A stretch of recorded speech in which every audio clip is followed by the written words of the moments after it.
Hey, welcome to a special edition of the Pull List Examiner. This is going to be my top 10 comics of the entire year of 2022, as we have just entered into 2023 and there's a whole lot to look forward to this coming year. I first wanted to look back at all of the things that I've been reading over the year and share with you what are my top 10 reads of the year. We're going to start out with a few honorable mentions and then we'll jump in to the top 10. So starting off, I have a few honorable mentions to go through. I'm going to start with Chip Zdarsky. It may have been the year of Chip Zdarsky. He gave us Devil's Reign at the very end of 2021 and it carried over into 2022 and we got most of the event this year. And I was really excited to read it. I thought it went very well. It probably was my favorite Marvel event that has happened. I know there's been a couple other events going on over in the Marvel Universe, but I really liked Chip Zdarsky's take on Daredevil, and this grand event that he planned, this Devil's Reign, worked out really well. And then we also got a couple Batman series from Chip Zdarsky, but one of them was the actual main Batman title started with Chip Zdarsky writing this year, and I thought he did a really good job so far on that. So after that, there was also another Bat book that I wanted to mention, which is Batman Catwoman, which is really a continuation of Tom King's Batman run. It may or may not have direct ties back to his take when he was on the main Batman title, but I sure think it is. And it was a really unique read for me. He jumped between 3 different timelines through the story, and I thought he did a really good job of making it cohesive. And I really liked the theme of Christmas that flowed through it. We also got some other kind of cool things that came out of that series. If you go check it out, it's worth reading. And then another title I wanted to mention is Savage Avengers over at Marvel. This title was amazing, the last series, and it jumped into what was yet another amazing take on the Savage Avengers, and we're still going with the series today. 2099 is the current setting for the series as they are jumping through time with Deathlock. It's been a fun read and I wanted to mention that one. Also, Noctera, which is a Scott Snyder title with amazing art by Tony Daniel, is another title that I thought needed to make at least an honorable mention. It's just been great. I think it's been optioned for a TV show. It definitely feels like you're watching a TV show when you read it. It's action-packed and has a little bit of horror mixed in with a whole lot of action, and it's been a really fun read, so I wanted to mention that. And then lastly is Animal Castle, which is from Blaze Comics. Animal Castle is a continuation of the book Animal Farm done in a comic format, and the artwork in this title was just amazingly good, and I thought the writing was done very well, and you put that together and you end up with a really good comic series that's worth reading. So if you haven't checked out Animal Castle, I know the trade is out now, so you can read it in trade format. So check all these honorable mentions out, but let's jump into my top 10 next. Number 10, Batman Beyond the White Knight. The first title in my list is Batman Beyond the White Knight, and that is because Sean Murphy and the Murphyverse that he has built, I think going back all the way to 2016 maybe, is when they first announced him taking over exclusively this concept of his own universe of Batman. He has redefined the characters of Gotham in this title. We had White Knight, we had Curse of the White Knight, we had some one-offs, like one-shot titles, and then we got a Harley Quinn series, and every single series that Sean Murphy has put out has been amazing. And I wish I would have jumped on the bandwagon earlier and gotten on to the initial White Knight title. I joined late to the party, but I caught up through purchasing the trade paperbacks, and now that we're here with Beyond the White Knight this past year, I just cannot recommend it enough. It's a great title to read. You get to see the characters of Gotham portrayed in new ways, new dynamics between them. There's a little bit of a twist that happens with the Joker in this series. If you're a fan of the old Batman Beyond cartoon, I feel like this is also something that might pique your interest, this title specifically. This is another great chapter in the Murphyverse, and I highly recommend buying it. Number 9, Star Wars Darth Vader. What an amazing year for Star Wars. Disney Plus gave us both the Andor series and the Obi-Wan miniseries, and to be quite honest, Andor is probably the best Star Wars content, film TV that I've seen. Out of all of the even original movies, it's hard not to pass up this new series that they gave us. But really, in the comics, we've got a whole bunch of new content that relates back to Star Wars. We got a mini series for Obi-Wan that seemed to coincide with the show. We just recently got a Yoda series. We got a dedicated Mandalorian series this year. And that's not even to mention the new High Republic content that they're giving us. There is a lot of Star Wars content, and IDW switched over to Dark Horse for some of the kids content for Star Wars. I mean, it's just amazing how many titles come out each month when it comes to Star Wars. And out of all of these titles, my favorite has been Darth Vader, which is written by the seasoned comic author Greg Pak. If you're not familiar with Greg Pak, he has done prolific work, and you can see some of what I consider his best work over in the Incredible Hulk titles. But here in this title, the sci-fi title Star Wars with Darth Vader, he's digging into the history and past of Vader, giving us new things to think about, new twists to the old story, and I just really appreciate what Greg Pak has done with this title. It is consistently the best Star Wars title month to month, and I hope that he stays writing for as long as Marvel can keep him on board. Number 8, Dark Ages by Marvel Comics. One of the Tom Taylor titles that are on my top 10, there's two of them, is Dark Ages, which I feel like has kind of slipped through the cracks. People may have forgotten about it, but it started in 2021, but really the series carried over well into, I think, all the way up into March or April, into 2022. And Dark Ages was one of the most fun Marvel comics I've read in a long time.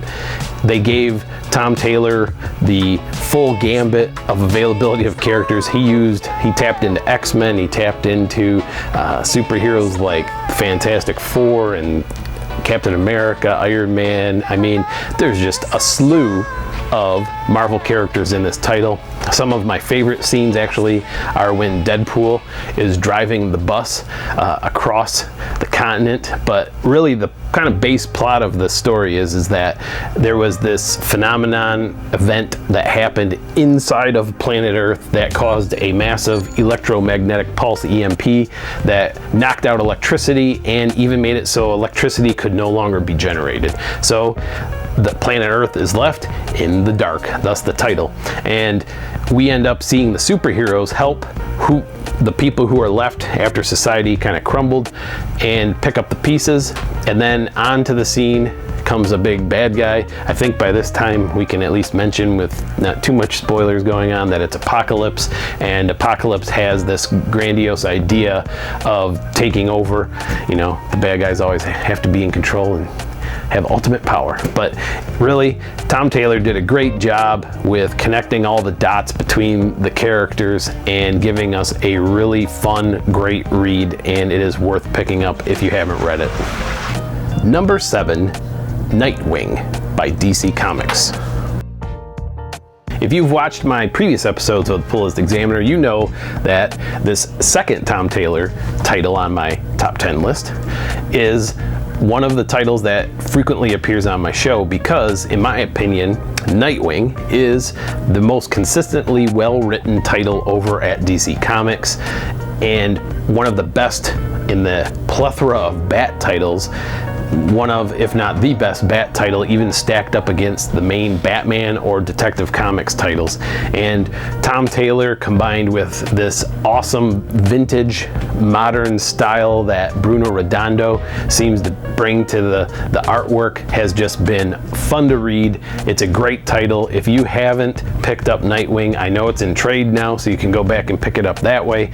I think actually from a monetary speculation standpoint, a lot of these titles have started to creep up in price, and it's hard to find the back issues for Nightwing because it has become so popular. But it is a great run of Nightwing, and in my opinion, it will go down in history as one of the best runs of Nightwing into the future. Number 6, Metal Society by Image Comics. Out of the 4 titles that Zach Kaplan published this past year, 2 of them made it onto my top 10 list, and if you watch my previous episodes, you know I'm a huge fan of the sci-fi writing that Zach Kaplan does. And in this first title, which is at number 6, I just loved the concept behind Metal Society, and the artwork was done really well, and the combination of those 2 things provided a really great sci-fi title. But really, it's one of those titles that also is thought-provoking. It makes you wonder about some of the concepts that were introduced, such as what would happen with the AI in a society where robots are in control. And that's kind of what the plot is here. And don't get me wrong, we have similar sci-fi titles out there. Think Terminator, where the AI takes over and decides to exterminate humans. But in this title, they eventually take over, the robots do, but then they decide in what has become a humanistic society of robots, they decide to bring back humans and use them really as their workforce. And it then, starts to beg questions about how we're treating people in this time frame, our current day and age.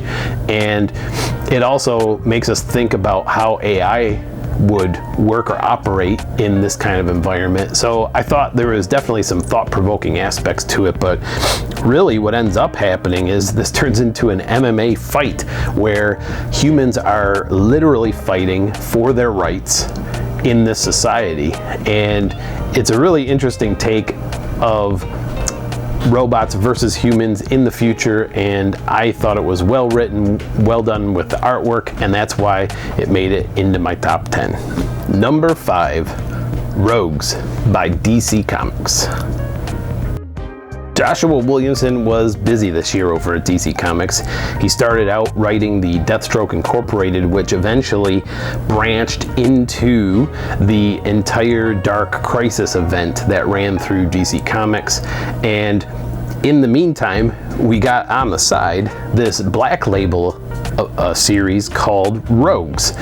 And I absolutely loved this title. I think Josh Williamson is a great writer anyways, but in this specific title, we had Captain Cold, aka Leonard Snart, give up trying to be a reformed criminal. He had reformed, and now he decides, I want one last score. And who's the last score against? It's against Gorilla Grodd. He tries to band together some of the rogue gallery, thus the title Rogues, of the Flash, and pulls in some other characters who you may or may not be familiar with from the DC universe, and forms a team to build what is essentially a heist story that revolves around them going into Gorilla City and robbing Gorilla Grodd.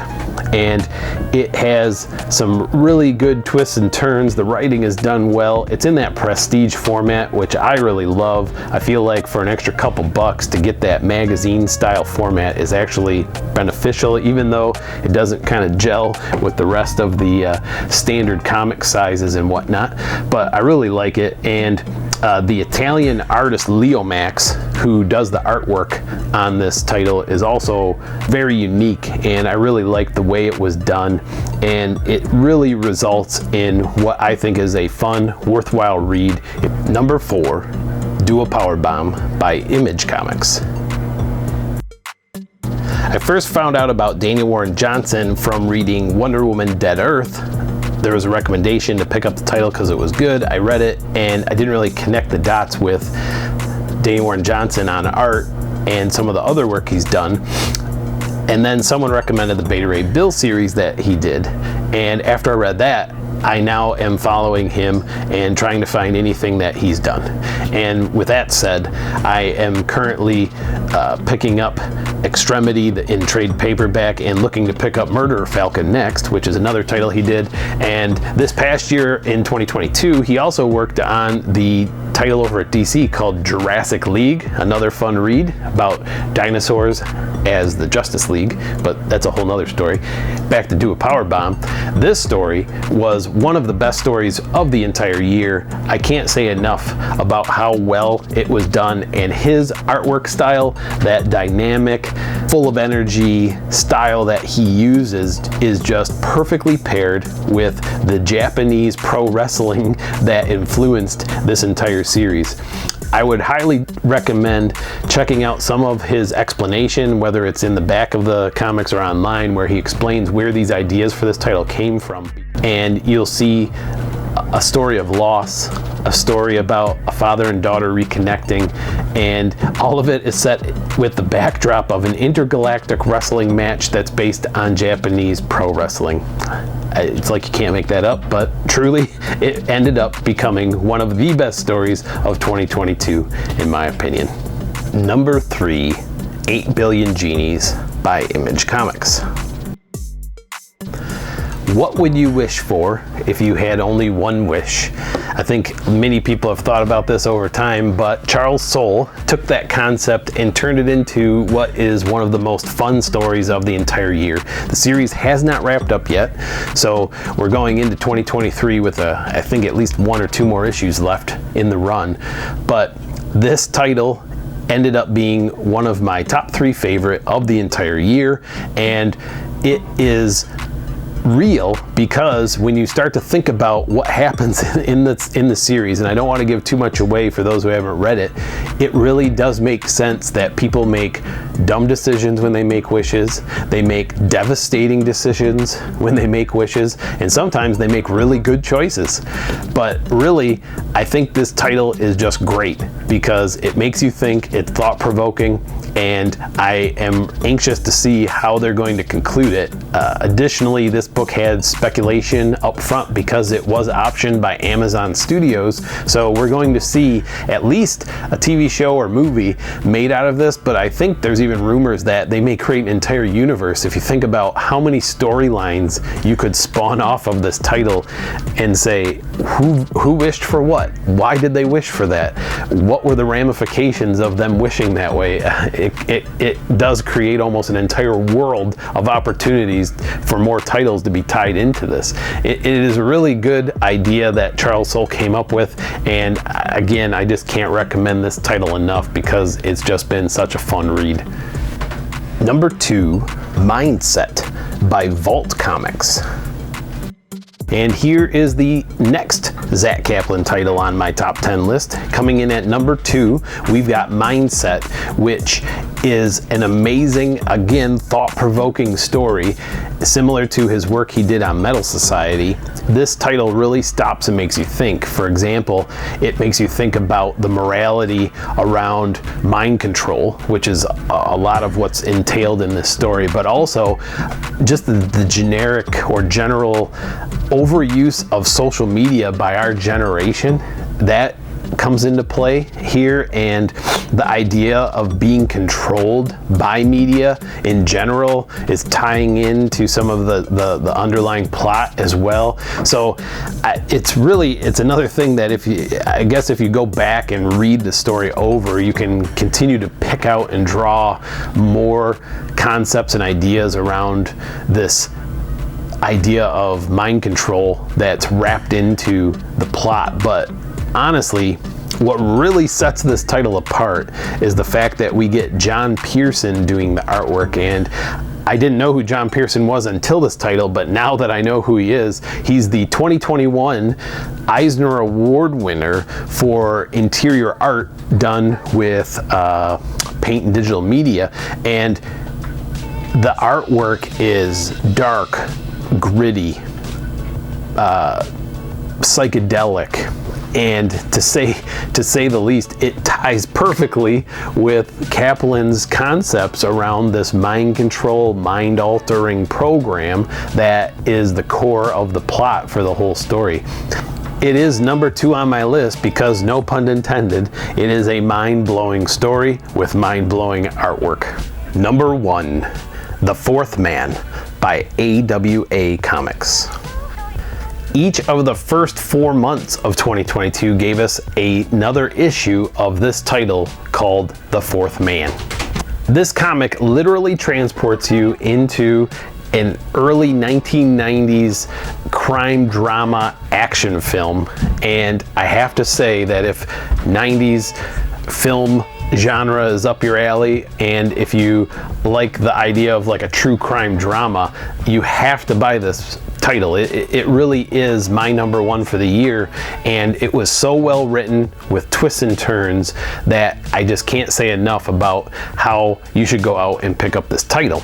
Each issue unravels a mess that these locals seem to get wrapped up in, and unravels, or takes, I guess, peels away the onion, that you learn a little bit more each issue about what's going on.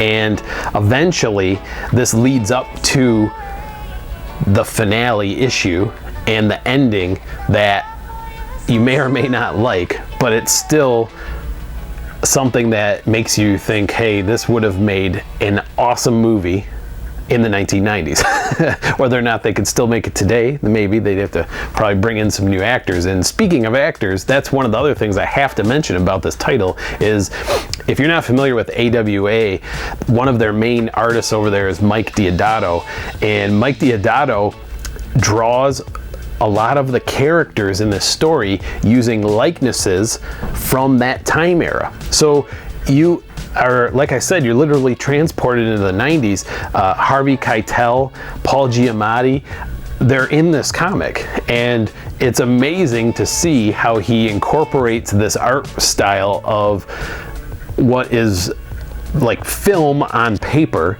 and the transitions from frames are like watching a movie, and he does so with what are essentially real actors from that time era. I really can't say enough again about this title. It's why it is my number 1, and I guess what even makes it better is it was only a 4-issue miniseries, and if you're not familiar with AWA, all of their trade papers are $10. They're $9.95. I actually picked up 2 AWA series over the holidays because my local comic shop was having a 30% off sale, so I got 2 AWA trades for $7 each.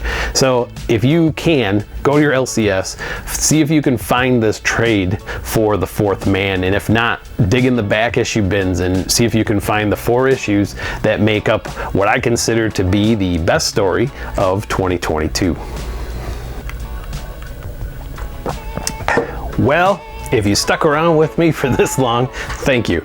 This was one of my longer videos that I've made this year, but I wanted to make sure that I went through all of my top 10 titles, including some of those honorable mentions, and hopefully you can take away some of these recommendations and go dig them out at your local comic shop and pick them up. I always close by saying, remember to read them, bag them, and board them, and stay tuned for more from the Pull List Examiner. Thank you for watching.